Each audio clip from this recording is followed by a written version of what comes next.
Hey folks, Andy here. I hope you're fitting well. Right, it's now been round about 2 weeks since Jim Lill rolled the hand grenade of his mic preamp video out into YouTube. And good grief, the argument and the debate is still ongoing. Now, the gist of his video is that he takes some vintage 31105 Neve preamps and does a whole bunch of scientific and engineering tests and conclusively proves that they sound absolutely identical under all circumstances to the preamps in a modern Focusrite Scala interface. And this is kind of quite shocking given that one set of preamps is multi-thousands of dollars and the other is hundreds of dollars. And there has been an enormous pushback against this. The pushback is generally against the concept that all preamps sound the same. Now, it's a 40-odd minute video, and I'm not sure that Jim actually does say all preamps sound the same. I think what he says is these preamps sound the same. Ironically, that came out very shortly after Andrew Chapman put out a video where he compares the clones of a bunch of 1073 Neve preamps and says, here how different all of these sound, tell me which ones you prefer. So the argument that all preamps sound the same doesn't even get off the ground. It goes absolutely nowhere. I think that Jim's argument is very well made, but needs to be put into a context. And this is the important thing. The 31105s that he is testing were introduced in the mid-1970s, and 1970s recording was lossy.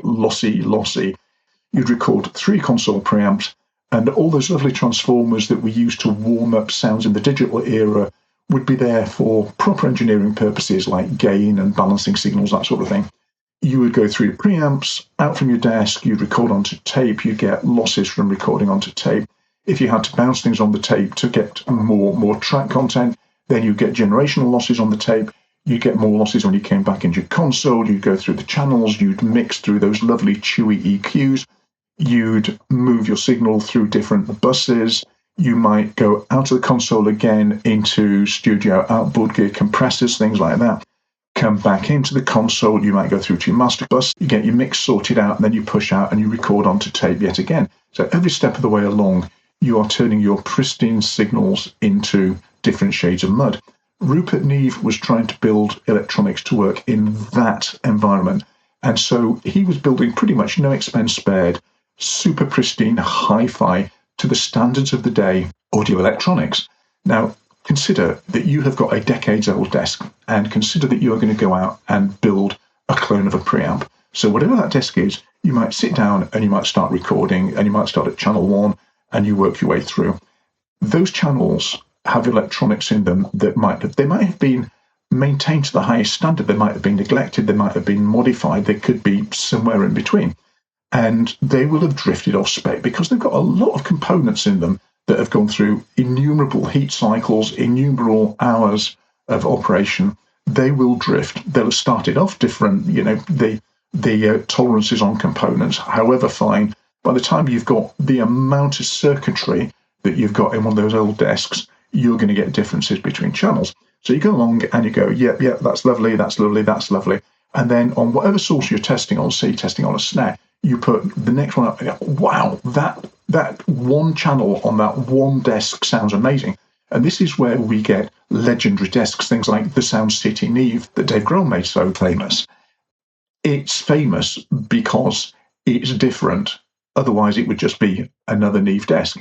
So you're going to go along and you're going to find a particular channel that sounds absolutely amazing to you.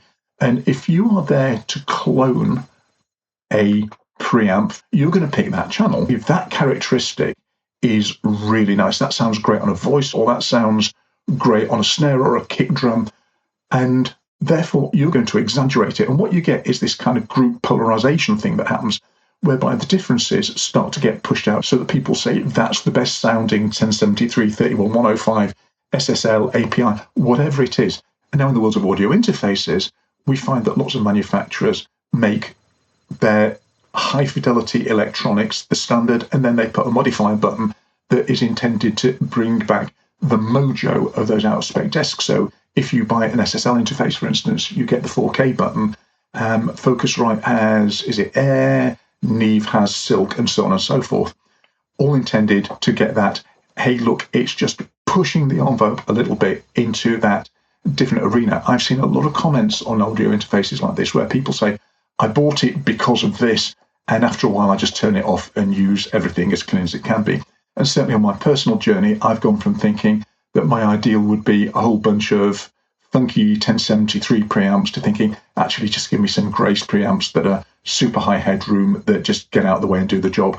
I have over there some preamps that a friend of mine designed way back in the day, and the spec for those was that they were supposed to be pristine high headroom, so they don't have funky transformers and things like that in them. They are electronically balanced, and they do a superb job because you can set them in the middle of their range and they just make signals bigger. They take nothing away from it. If you push those preamps, they sound pretty horrible, but that's not what they were intended for. They just do a great job. But you know what? The preamps on my RMA interface do the similar sort of thing. The preamps that I got from BLA, my auteurs, the original models that have got the bunched up gain control and that are noisy, they do a very similar thing as long as you use them well. So that's where I land on doing this. I think that Jim's argument is correct, but so narrow that it's not particularly useful. I think he snipes his content a bit. I think he's made a very divisive video, which is probably quite clever because I imagine that he's got huge numbers of views that are driven by his own reputation and then by 2 weeks worth of responses to his video. And it's probably generated quite a nice amount of income. So very clever, very nicely done, Jim. But I think that if the question we're asking is, do preamps sound the same? We should maybe be thinking, no, they don't, but it matters much less than we think it does. And then get on and just don't worry about it. Okay, that's where I sit on this one. I'll see you next time out. Until then, look after yourselves. Bye for now.